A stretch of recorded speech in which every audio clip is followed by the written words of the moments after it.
নমস্কার বন্ধুরা, আজকের টপিক হচ্ছে বেড মেকিং। এই বেড মেকিং যে টপিকটা, সেটা কিন্তু ফার্স্ট ইয়ার যারা জেএনএম পড়ছো তার জন্য এটা কিন্তু খুব খুব ইম্পর্টেন্ট। পুরো ফার্স্ট ইয়ার তোমাদের বেড মেকিং দিয়েই শুরু হবে এবং বেড মেকিংটা তোমাদের অনেক অনেক কাজে আসবে প্রথম ফার্স্ট ইয়ারের জন্য। ঠিক আছে, দেখো তাহলে বেড মেকিংয়ের প্রথম ডেফিনেশনটা দেখো। Bed making is a technique to provide enough area two the patient on which he or she can be comfortable and perform his or her activities of daily living and also to facilitate therapeutic care. তাহলে bed making হচ্ছে একটা technique যেটা কী করে পেশেন্টকে একটা enough area provide করে যেখানে সে comfortable হয়ে থাকতে পারে এবং ডেলি অ্যাক্টিভিটিসগুলো করতে পারে এবং তার সঙ্গে যেটা আমাদের মূল থেরাপিউটিক কেয়ার সেটাকে ফ্যাসিলিটেট করে, অর্থাৎ সেখানে আমরা থেরাপিউটিক কেয়ারটা পেশেন্টকে প্রোভাইড করতে পারি। তাহলে বেড মেকিংয়ে কয়েকটা পারপাস, তোমরা পুরো নোটটা কিন্তু একবার লিখে নিতে পারো। ঠিক আছে, প্রথম হচ্ছে to provide rest and comfort to the patient, এটা প্রথম পারপাস। দ্বিতীয় কি, to protect the patient from injury and infection to a great extent. তারপর হচ্ছে to economise time, energy and material. তারপর হচ্ছে to be ready for any emergency or critical condition of illness. যেগুলো admission bed হয় সেটার জন্য আগের থেকে বেড রেডি করা থাকি, যাতে করে আমাদের ইমার্জেন্সি কন্ডিশন বা ক্রিটিক্যাল কন্ডিশনকে আমরা মেনটেন করতে পারি। To give a better appearance to the unit and also the ward. বুঝতে পারছি তোমরা। To establish effective nurse patient relationship, nurse patient রিলেশনশিপেও কিন্তু এই বেড মেকিং আমাদের একটা সাহায্য করে থাকে।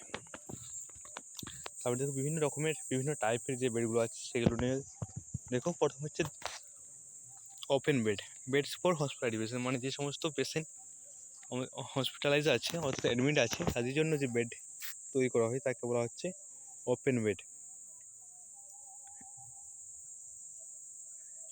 এখানে তারপরে দ্বিতীয় যেটা হচ্ছে সেটা হচ্ছে close bed, a bed to indicate no patient, যেখানে যে বেডে কোনো এখন পর্যন্ত পেশেন্ট অ্যাডমিট হয়নি সেই বেডকে বলা হচ্ছে close bed.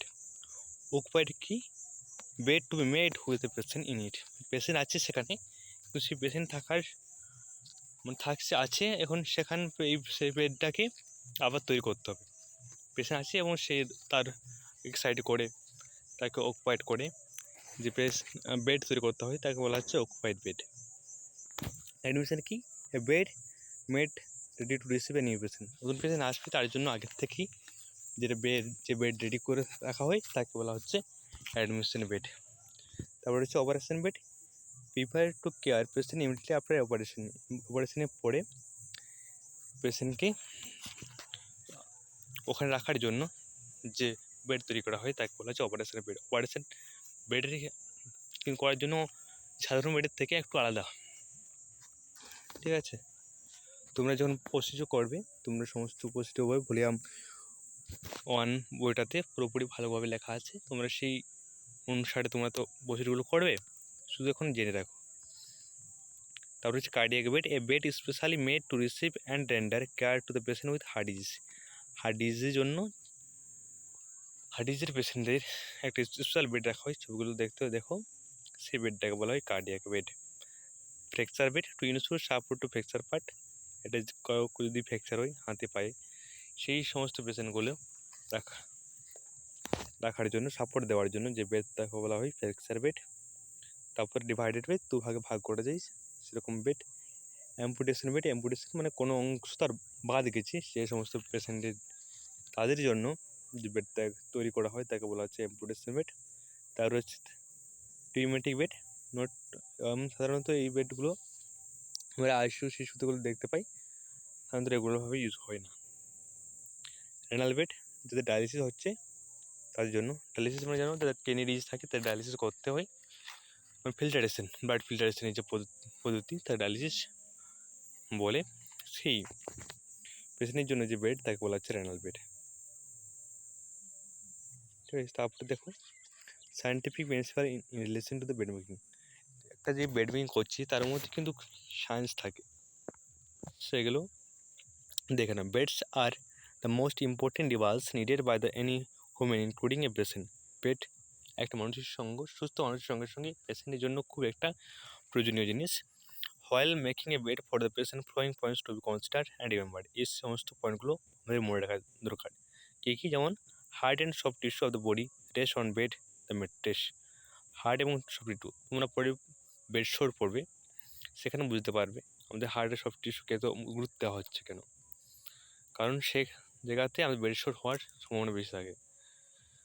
Hard tissue are spine, ribs, shoulder, bloods, bones, elbow and heels, whereas soft tissue are buttocks, thigh and arms. এই সমস্তগুলো হচ্ছে হার্ড অ্যান্ড সফট টিস্যুর উদাহরণ, হার্ড টিস্যুর উদাহরণ। ঠিক আছে, এগুলোতে বেশিভাবে আমাদের দেওয়া হয় যারা বেড রিডেন অনেকদিন থেকে বেডে থাকে তাদের বিশেষ করে। Uneven part of the body pressure action are not equal and more pressure is on the bony prominence. বনি প্রমিনেন্সে যাতে বেশি প্রেশার না পড়ে সেটাও আমাদের খেয়াল রাখতে হবে। To ensure comfort and adequate blood supply air rings cotton rings are used. Adequate blood supply যাতে পেশেন্টের হয়, সেই জন্য বিভিন্ন পজিশনগুলো আছে, সেরকম করে লেটার পজিশন, প্রন পজিশন সমস্তগুলো তোমরা পড়ে পরবর্তী ক্ষেত্রে। তারপরে হচ্ছে exercise and massage improve circulation and thereby muscle tone, একটা বাদ রয়ে গেলো, সেটা হচ্ছে to ensure comfort and adequate blood supply air rings. ওটা তো বললাম না, ঠিক আছে।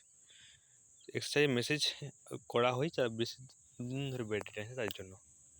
While making bed anatomy of the body must be remembered by the nurse. কোথায় সফট টিস্যু, হার্ড টিস্যু সেইগুলো আবার বলছে। সব ইভেন ম্যাট্রিক্স এসেন্সিয়াল, ম্যাট্রিক্স আমাদের ওখানে দিতেই হবে। ম্যাক্রোলজি কি? ম্যাক্রোলজি এটাও প্রয়োজন মনে রাখা। Organism may be there in bed dust and bed cloth, so bed linen to be changed as frequently as possible. দেখো আমাদের বেডের যে ধুলো, বেডে এবং বেডশিটে অনেক রকম মাইক্রোঅর্গানিজম থাকতে পারে। সেই জন্য আমাদের বেডশিটগুলোও কিন্তু বারবার যত তাড়াতাড়ি সম্ভব চেঞ্জ করতে হবে, যেরকম আর পসিবল সেভাবে। While stripping do not fan the sheet, do not drop the sheet on floor, do not bring the bed linen too close to the clothing. যখন আমরা তুলে ফেলছি কোনো পুরনোগুলো, সেই সময় কিন্তু ফ্যান চালানো হবে না, কারণ সেই ডাস্টগুলো তো পেশেন্টকে কাছে যেতে পারে, সেই জন্য। আবার ড্রপ করে দেওয়া যাবে না ফ্লোরে যে সিটটা, সেগুলো আমাদের কিন্তু মাথায় রাখতে হবে। Do Dam dusting to prevent spread of organism. Dam dusting আমরা বেডে করি যাতে করে অর্গানিজম যেগুলো থাকে যাতে নষ্ট করা যায়, সেই জন্য। Disinfect the bed cot mattress after a patient is discharge. ডিসইনফেক্ট যে শব্দটা তোমরা আমার একটা প্রথম যে ভিডিও সেখানে তোমরা দেখে নিতে পারো, কনসেপ্ট রেসিপি, সেখানে সমস্তগুলো এই ওয়ার্ডগুলোর ডেফিনেশন ডিসকাশনে করা হয়েছে। Disinfect the bed cot mattress after a patient is discharge. যখন ডিসচার্জ করার পরে যদি হয় যে ডিসচার্জ, সেক্ষেত্রে আমাদের বেড কট ম্যাট্রেসগুলোকে ডিসইনফেক্ট করতে হবে। Usually Dettol lotion may be used for damp dusting instead of just water. শুধুমাত্র জল না দিয়ে করে ডেটল যদি করি তাহলে মাইক্রোঅর্গানিজম করে সহজেই ওটা প্রিভেন্ট করতে পারি।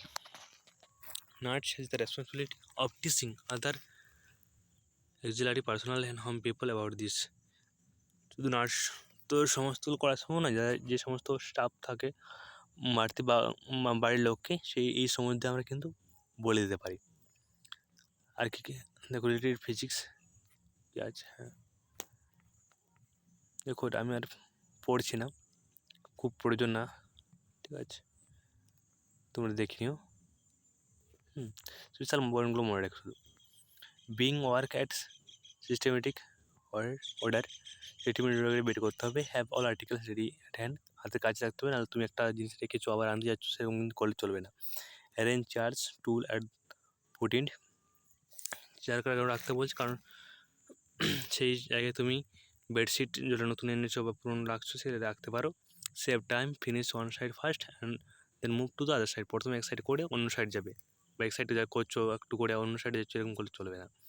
Finish foundation part first before spreading top cloth, foundation নিচের পার্টটা করে নিয়ে পরে আমরা টপ ক্লথগুলো দেবো, ঠিক আছে। এটুকুই ছিল আজকের টপিক। রিলেটিভ ফিজিক্সটা পড়ে নিও, যদি বুঝতে অসুবিধা কমেন্ট করে জানাও, আমি তো আবার এটা নিয়ে একটা ভিডিও করে দেবো। ধন্যবাদ সবাইকে।